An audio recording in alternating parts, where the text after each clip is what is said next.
My fiance's hobbies are ruining our relationship, so I demanded he tone them down. This is going to be very long, more than likely. But before I begin, I have to mention that I truly do love this man. I know that I want to marry him without a doubt. I am thankful for most advice, I really am. But if your primary advice is for me to give up on him, I will not be reading any of it, because I do know that we will work through this somehow, even if it's tough right now. By the way, this comes from Mega Janos. And if you want to submit your own stories, go to r/OKStorytime subreddit. I always thought that women who complain that their partners spend too much time with video games or the likes were a bit controlling. I am pretty introverted and very inwards person overall, so my personal space and alone time is important for me to function. As such, I never in a billion years thought I could be in that situation myself. But I guess heck has frozen over because here I am. And I can finally say, I'm sorry, babes, I get it now. I, 32 female, and my fiancé, 30 male, have been living together for a bit over a year now. I proposed to him just a week before our second anniversary, and about half a year later, he moved in with me in my apartment. This is my first time living with a romantic partner, so I knew that it would be difficult to adjust. I just never imagined, never imagined that he'd be playing Diablo 4 for 17 hours a day. After many years of essentially being perpetually burnt out, I reached a point where I saw no other way but to quit my job, albeit temporarily. I have had this job for my entire adult life since my last year of school even. But after my fiancé moved in and we quickly realized that my horrid schedule made it impossible to even enjoy a life together, I always worked late and he always worked early. I finally cracked. I won't get too dark and dampen the mood, but for some context, I was compulsively thinking about self-harm, and I had been in that mindset in the past, but now I couldn't stand struggling like this in what should be the happiest days of my life.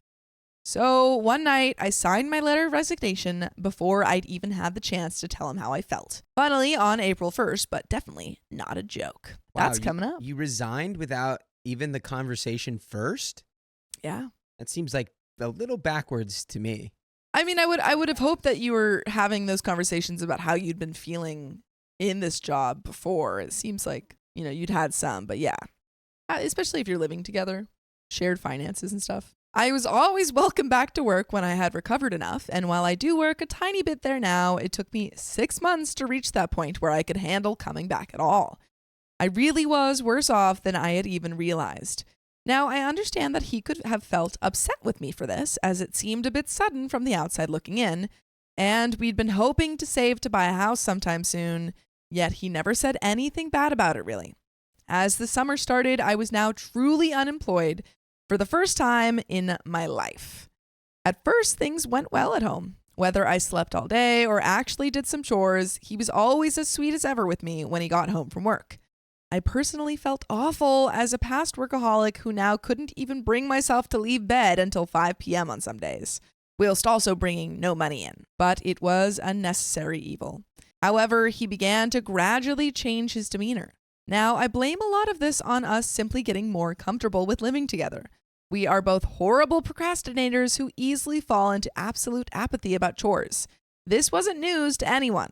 But at first, we tried so much harder to be better for each other's sakes. Love makes you fight for others when you couldn't fight for yourself, my friends.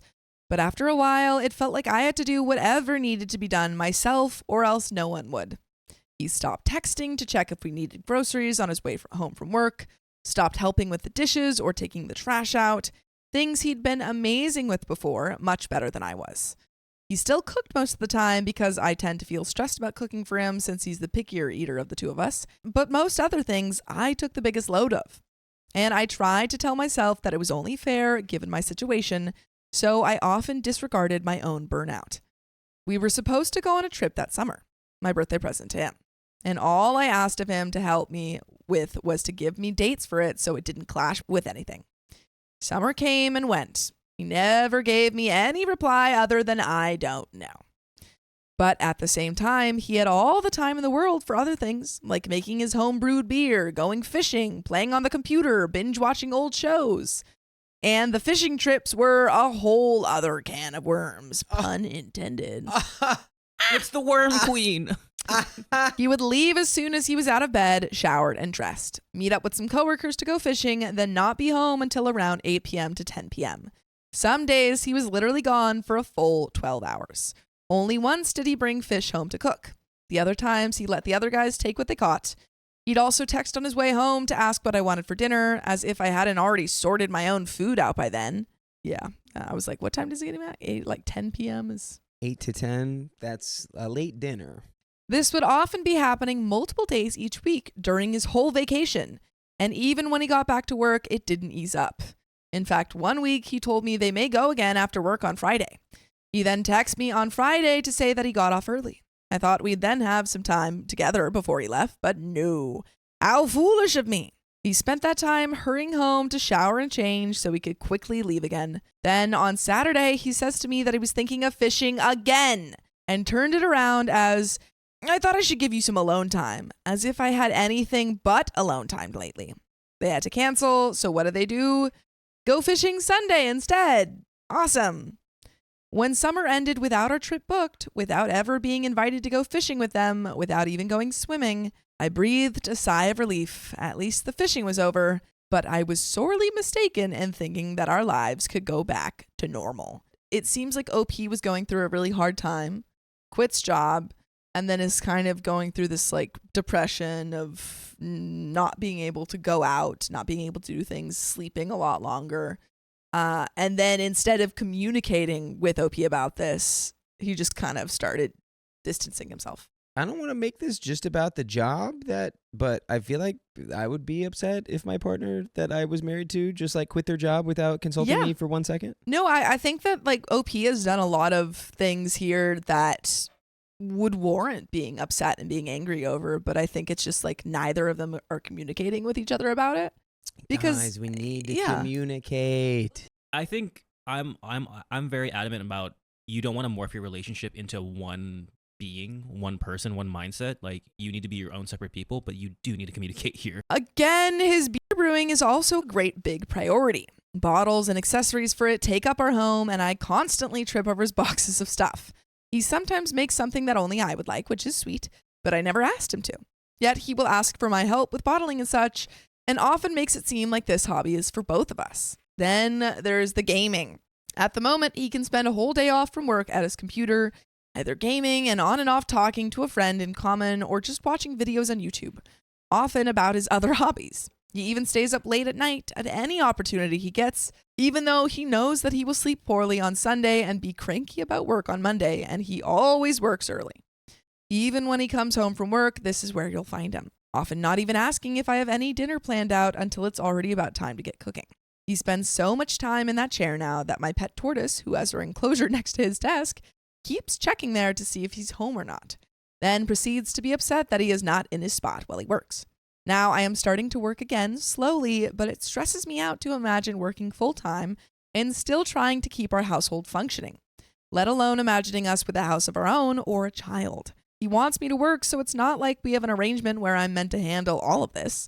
I'm just slowly turning into his mother, it feels like. Like how I have to keep teaching him how recycling his trash works at the age of 30. How does this man not know how to recycle? A lot of people don't know how to recycle. But we finally reached the part where I admit my fault. I am far from free of them, but my dear friends. I grew up in a household with a lot of conflict and fighting. And him and I have, to this day, never had a real fight before. Yeah. That tracks. You guys don't communicate. So anytime I get upset and riled up, I find myself pushing it down before I explode on him. Why? Both of them are just upset at each other and will never say anything. And that's the recipe to a perfect relationship. Yeah. You guys are breaking up just really slowly. I keep meaning to bring things up in a calm manner as soon as there's a better time for it when I'm less upset, but I keep being distracted by just how much I love him, as well as frightened over the fact that I don't even know what our fighting dynamic might look like. You might be into more full episodes of stories just like this. Just go to Apple Podcasts, Spotify, or iHeartRadio and search a book as Storytime. There is just a tiny bit left of this story, and it doesn't seem like we're going to get any communication in this. That would be my only advice. Yeah, my advice is communicate. Y'all need to start talking about the things that you don't want to talk about. Yeah. I feel like OP, you're operating from, oh, well, I'm burnt out and I'm, was going through a really hard time. And so I had to quit my job. I had to do this. But it seems like your partner is also going through maybe maybe not equally, but like also a hard time. Like he's staying up late watching, videos and not going to sleep later and later. He's spending time away from you and the home. It seems like he's going through something and you haven't asked him what's going on. This is what OP looks like. It's like, oh my God, he goes fishing, he ignores me, but he's like, God, I love him him so much, so I'm not going to ask him why he's sad. It also feels so awkward to be the person who brings something up, not the first time it happens, but the 20th. An ex of mine once berated me for that very reason, as he said I made him feel bad about allowing him to do something, then admitting to him later on that it made me uncomfortable. So would I be the a-hole if I told him that he lets his hobbies control too much of his life? Or should I simply find better ways to encourage him to also do other things in his spare time? I don't think either of those are the answer.